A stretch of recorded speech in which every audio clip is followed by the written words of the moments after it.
I would have been a student with Clodagh. We were students together. Oh, yeah. So we would have done the Masters in ABA together.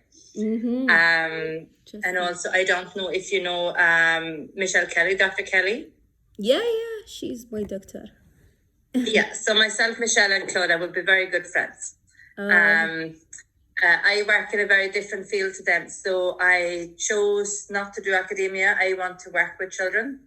So I now consult within the West of Ireland. I suppose I do all the consultation in regards to behaviour management for children with disabilities, any disability, and also mental health. So that's kind of where I chose to be.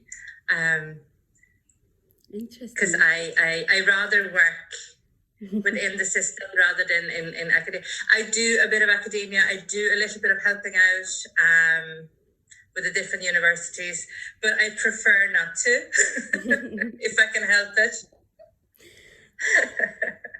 I like my job. You know, I like to do more direct work with families and parents and boards of management and trying to get a message across, you know, trying to prevent medication for children if there's no need. That kind of work. Yeah. So I want to know about more about yourself. You have and the career path until to date. So is it in regards to my day job or so I work with animals. So I work with equine and with canine. So dogs and horses would be my passion, I suppose, what I do, where I rehabilitate. I thought it's only horses. That's the area that you're looking for more than the normal, everyday ABA. Is that what you're looking for? Yeah, I thought you are only working with the horses, but so horses and dogs. Oh, okay. Yeah, so I suppose I would have gone through the same educational path you. So, you know, your degree in psychology, your master's in applied behavior analysis, you kind of do all the extra training. So that would have been my pathways. Then I would have gone on to do a lot of equine psychology. Because just as much as you will need if you're working within the field of behavior analysis, that you need the human psychology. If you're going to work with any other species, you need to be well versed and have a very, very profound understanding of their type of psychology. Because otherwise it's not going to work. So, for example, horses would have... So if we look at humans, we would be a predator by nature. So dogs would be predators. So their psychology and their way of responding, their reflexes, their biology, their innate behaviors that has been bred through thousands of years would be a very, very opposite response if you look at, say, a flight animal. Like a horse would be a flight animal. So their reaction and their way of communicating would be very, very opposite to a dog's way of communicating or our way of communicating. Their subtle communicative behaviors would be very, very opposite to ours. So when you are reading, when you're doing your functional assessment work, when you're doing your functional analysis work, when you're doing your, I suppose, when you're looking into reinforcement, when you're looking at immediacy of response, if you're looking at latency, so you're looking at when did you give your direction and then the latency and response. So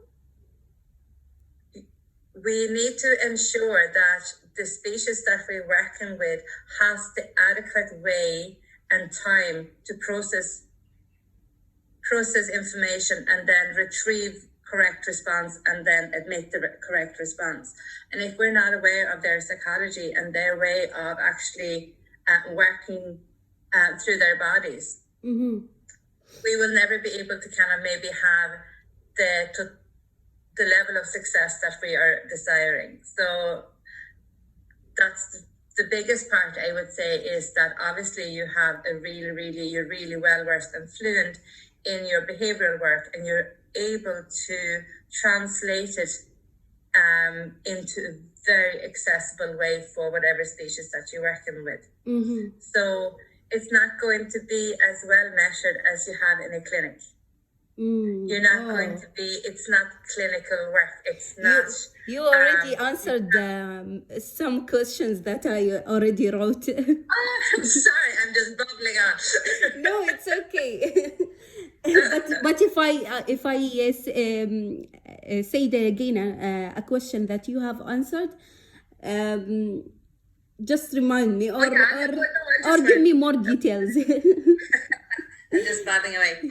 No, but that is interesting. I suppose going back to the question, my career path would have been, so I would have done the studies around, I would have done my behavior analysis, but then also I would have done a lot of work with horses and also dogs. So what I look at is that I look at their psychology, their language, and trying then to kind of translate the principles of behavior analysis and the behavioral principles, the universal principles, into their language. So you kind of have to give it back to them in their own language.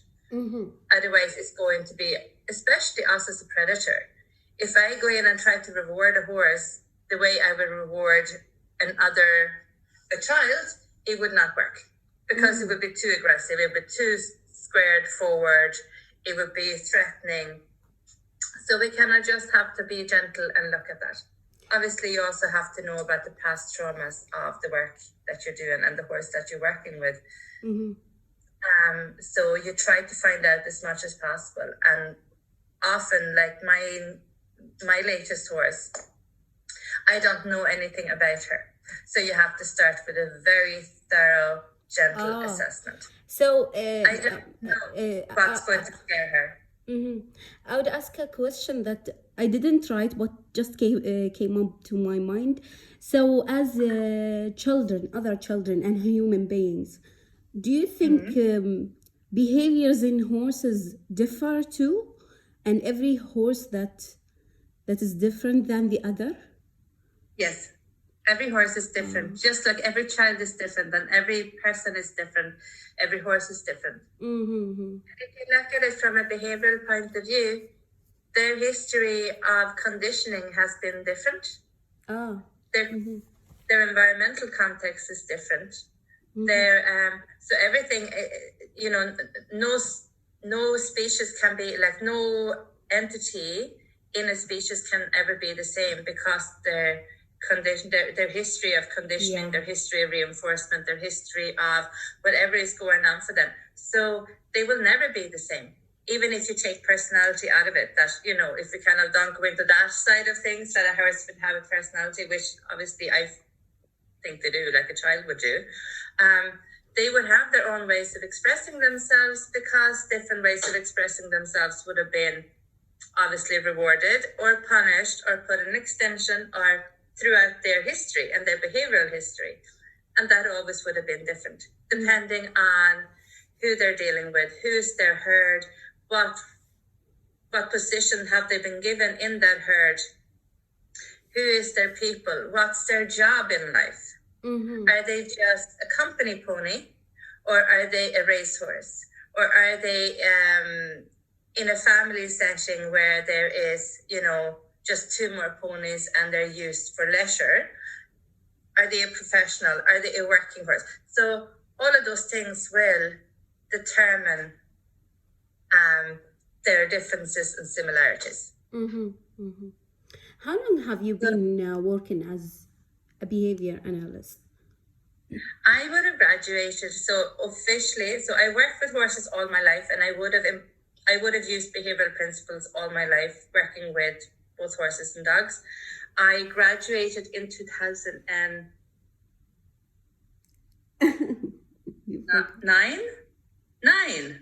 Yeah. So I suppose professionally I would have worked for 11 years now. 11 years, is it? Yeah, 11 years, yeah. So 11 years in the field of horse and dog training, right? Yes, and 11 years, I suppose, as a qualified behavior analyst, so also 11 years working within the fields of children or from 0 to 18. So you cannot, it's really important to try to work across. So I think if you're limiting yourself in a bubble of just say equine, you might not necessarily be given access to as much current work that is ongoing. So behavioral work within just the equine community is very progressive, it's working really well, but we might be very, very limited in what we are looking at. Mm-hmm. So we might not be looking at specific topics and intervention that could be very, very useful for us. Do we know how to translate them into the species that we're working with? So it's really, really important that you stay in link with the full community to be able to give them. So even if you're kind of looking at that, say if, I don't even know, but say if you're looking at certain types of avoidant behaviors and certain types of schedules of reinforcement or certain packages of combined interventions that might be very successful for avoidant behavior within a certain population of children. Don't discard that and think that, oh, that's just for this population. That's when you kind of go, that's interesting. That looks quite similar as if something that could be useful. And then you kind of go, okay, so can we use this and look at, start introducing this concept into this population, which is a different species. But that's how you kind of do your replication, but you're also having addition for a different species. And if that's successful, then you're kind of coming into something that is really interesting. So it's really important that you keep an eye on all the different types of research and data that is coming out in all the different aspects of our field, because everything can be adapted, everything can be applied in certain contexts and situations, but you need to be very careful to understand the psychology and the concept that you're working with, that you're trying to introduce strategies into. Mm-hmm. So yes, long answer, but yeah, like I've been obviously then working with my horses and with my dogs, but mainly horses, for that duration of time. But I also have a day job where I am working as a behavior support specialist for, I suppose, an organisation here in the west of Ireland, where I would be a service provider for the HSE, which is our kind of, I suppose, health service executive. So that would be where I get more, I suppose, freedom to practice. I feel I have more freedom to practice on a wider stage. Yeah. And I can keep my skills and I can keep my fluency in skills.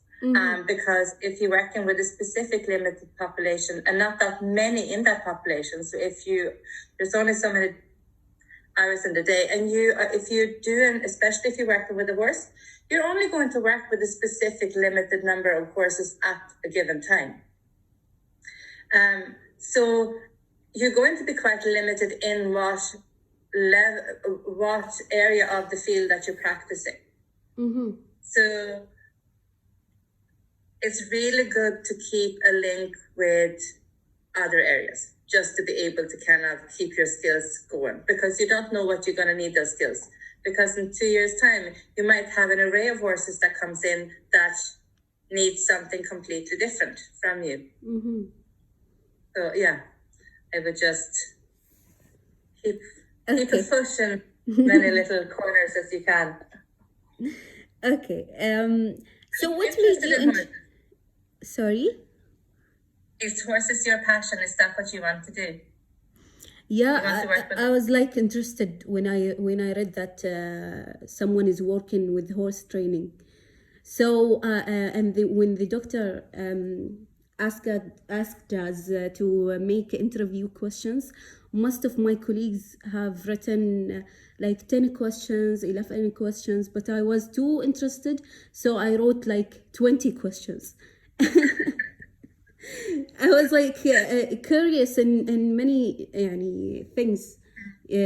So many things I wanted to ask you about. It's interesting. Ask Yeah. away. So yeah, ask away there. Sorry, I'm talking too much. No, it's okay. I am listening.